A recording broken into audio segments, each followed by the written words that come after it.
오늘 아침 뉴스 연구소. 오늘 아침 뉴스의 맥을 짚어드리는 시간 뉴스연구소, 오늘도 두 분의 연구위원 함께합니다. CBS 김광일 기자, 뉴스톱 김준일 에디터, 어서 오십시오. 안녕하세요. 첫 번째 뉴스, 국회로 가야죠. 돈봉투 의혹의 무더기 동정표. 윤관석, 이성만 의원에 대한 국회 체포동의안 표결 부결됐습니다. 두 명 모두. 결국 민주당 의원들의 표가 중요했던 거죠. 네, 지금 민주당이랑 민주당 성향 무소속 의원 합치면 175석이 되거든요. 예. 근데 어제 체포에 동의하지 않는다라는 반대표가 윤관석 의원한테 145표, 이성만 의원한테 155표가 나왔어요. 러프하게 봤을 때 민주당 쪽에서 30명 빼고는 대다수가 그러니까 가부 중에서 부에 표결했다고 볼 수가 있겠습니다. 체포동의안 반대. 네, 국민의힘이랑 정의당은 둘 다 가결이 당론이었으니까 찬성을 찍었겠지만 민주당의 압도적 다수를 넘지 못했습니다. 그렇죠. 근데 사실 이번 건은 가결될 거란 예측이 일찌감치 나왔었어요. 언론 보도에서 대다수 그렇게 예측이 많이 나왔는데 사실 내부 기류는 꼭 그런 건 아니었어요. 그러니까 대다수가 좀 조용히 있어서 이렇게 말씀이 많은 분들의 얘기가 부각이 된 측면이 있을 것 같고요. 배경을 좀 분석해 보면 민주당에서 하는 말은 어제 한동훈 장관 발언이 의원들을 자극해서 그래서 뒤집어졌다.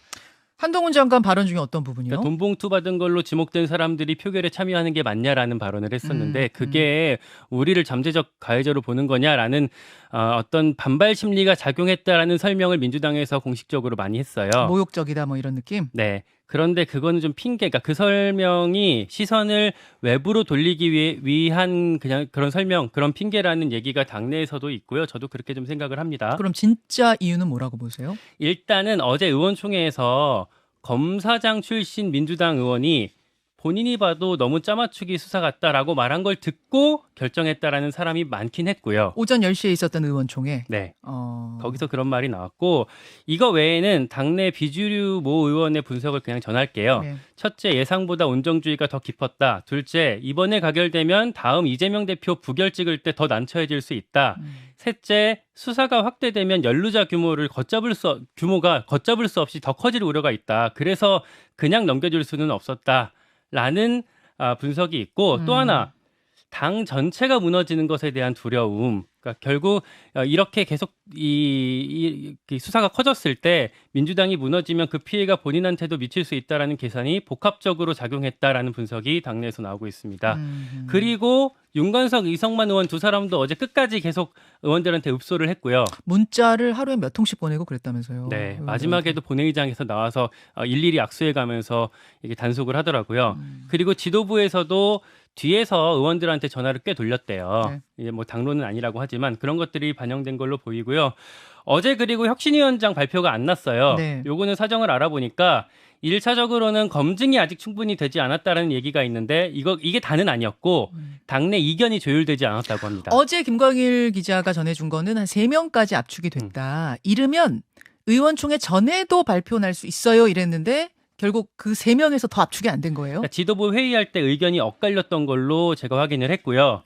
당내 의원들 기류도 취재를 해보니까 네. 대체적으로 친명계 인사는 정근식 교수 쪽에, 그리고 비명계 인사는 김태일 교수 쪽에 힘을 더 실더라고요. 그러니까 물론 개파 내에서도 엇갈린 경우가 다소 있긴 한데 네. 대체적으로 그런 얘기들을 많이 합니다. 결국 이제 이재명 대표의 결단만 남은 상황이다, 이렇게 볼 수가 있겠습니다. 자, 김준일 에디터는 어제 표결 어떻게 보셨어요? 한동훈 장관 얘기 좀 해야 될 것 같은데, 한동훈 장관 정확하게 이렇게 얘기를 했어요. 돈 봉투를 받은 것으로 지목되는 약 20여 명의 민주당 국회의원들이 여기 계시고 표결에도 참여하게 된다. 돈 봉투를 돌린 혐의를 받는 사람들의 체포 여부를 돈 봉투 받은 혐의를 받는 사람들이 결정하는 것은 공정하지도 공정해 보이지도 않는다라고 얘기를 했습니다. 네. 이때 뭐 민주당 의원으로 추정되는 사람분들이 몇 분이 이제 고성을 지르고 네네. 이제 뭐 이런 상황이 있었어요.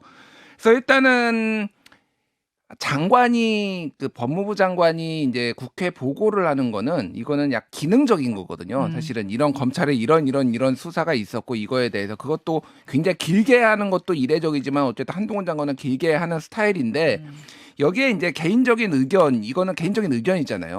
그러니까 이게 적절하냐 이제 논란이 있는 거죠. 그러니까 이게 국무위원회에서는 안 된다라는 지적이 있는데 그거와는 별개로 또 한동훈이 도발을 하니 우리가 또 넘어갔다 이렇게 얘기하는 민주당에 이게 맞는 거냐 그런 거죠. 어제 그래서 김한규 민주당 원내대변인도 한동훈 장관의 정치적 발언으로 모욕감을 느꼈다는 의원들이 많았다라고 기자들한테 체포동의안 표결 끝나고 나와서 얘기를 했거든요.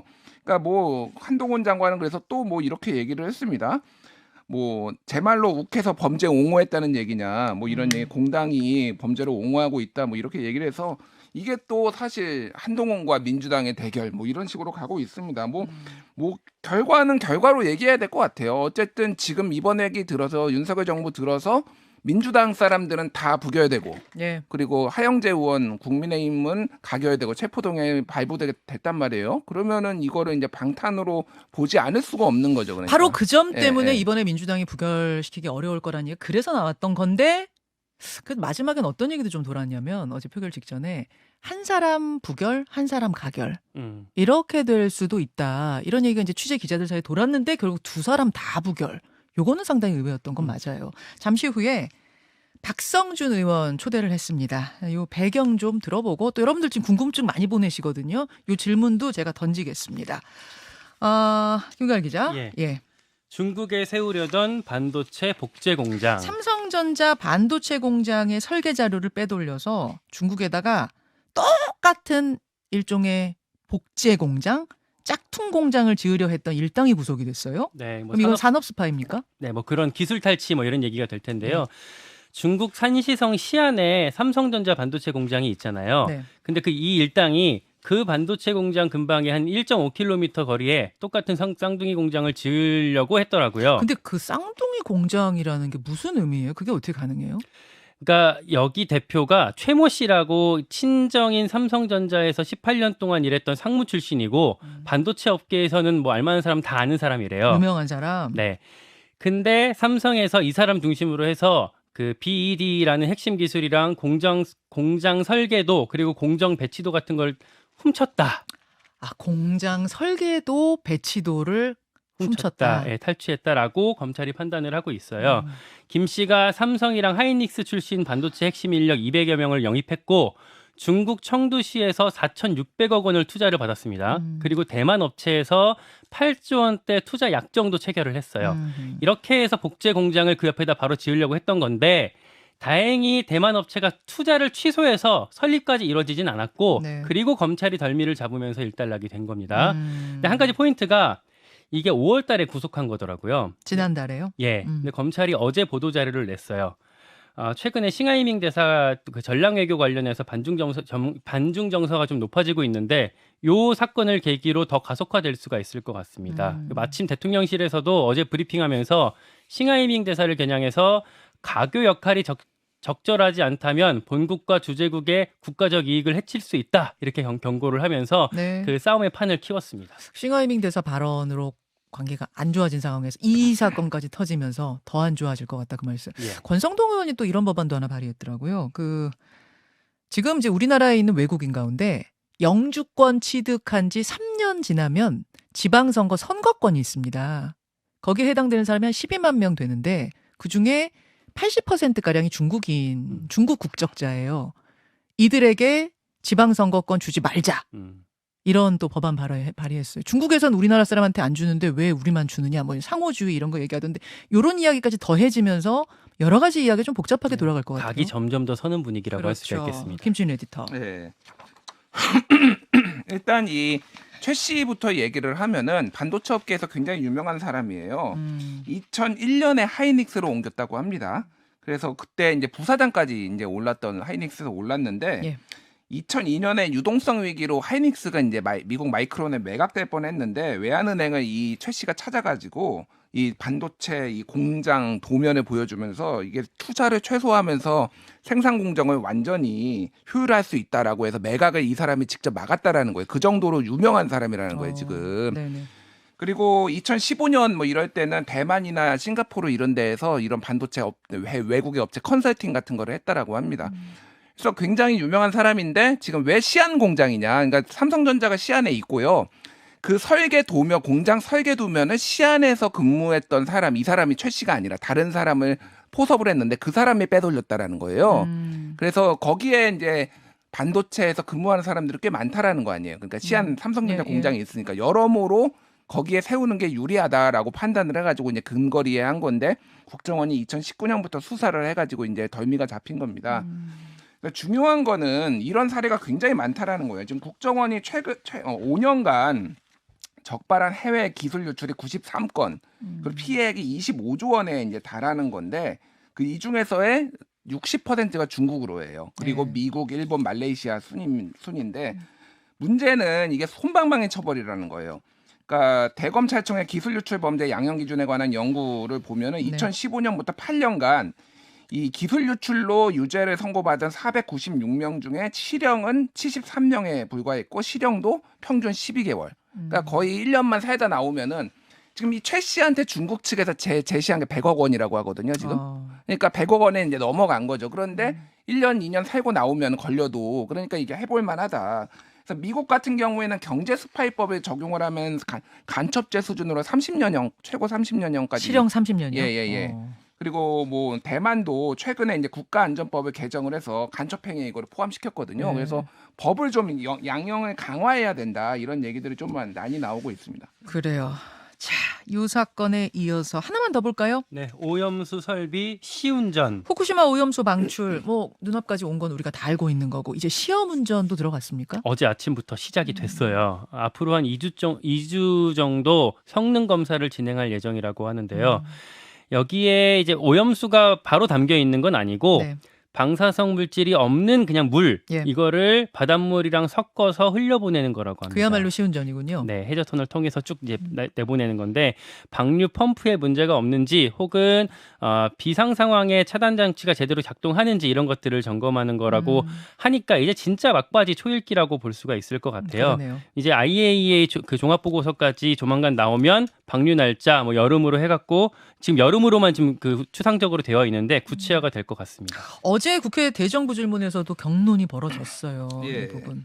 일단 민주당에서 한덕수 총리한테 이거 안전하다고 하는데 마실 수 있냐라고 하니까 한덕수 총리가 뭐 마시겠다, 안전하다면 마시겠다 이렇게 얘기해서 그럼 갖고 올까요? 뭐 이렇게 뭐 논쟁이 벌어졌는데 예. 그러니까 저는 이 논쟁을 보면서 아니 이미 원자력 안전연구원에서 이거 마시면 안 된다고 얘기를 했잖아요. 그럼 이거를 질문을 하는 것도 웃기고 이거를 한덕수 총리는 뭐 마시면 안 된다고 이미 결론이 난 건데 왜 본인이 마시겠다고 합니까?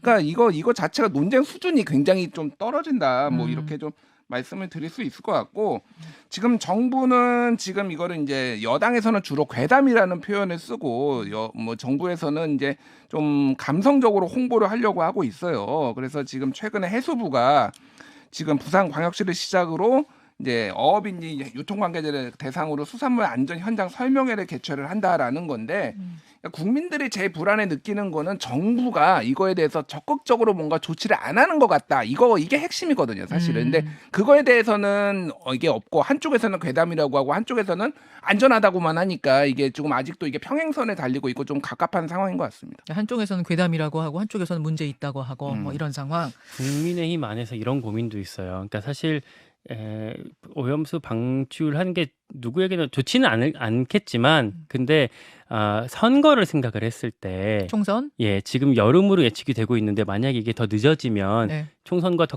가까워지기 때문에 국민의 입장에서는 더 불리해질 수 있다. 그러니 차라리 좀 빨리 방류하는 게 오히려 낫지 않겠냐라는 속내도 있어요. 예, 속내도 물밑에 이렇게 사석에서 주고받고 있습니다. 아예 오염수를 정말 전혀 방출 안 하게 막을 수 있다면 모르겠지만 현실적으로 그게 쉬워 보이진 않고 않는다면 그렇다면 차라리 방출할 건 빨리 하는 게 낫다. 선거 구도 매도 입장에서 빨리 맞는 게 낫다. 뭐 예, 이런 속내가 있다. 그런 얘기를 하더라고요. 여기까지 두 분 수고하셨습니다. 고맙습니다.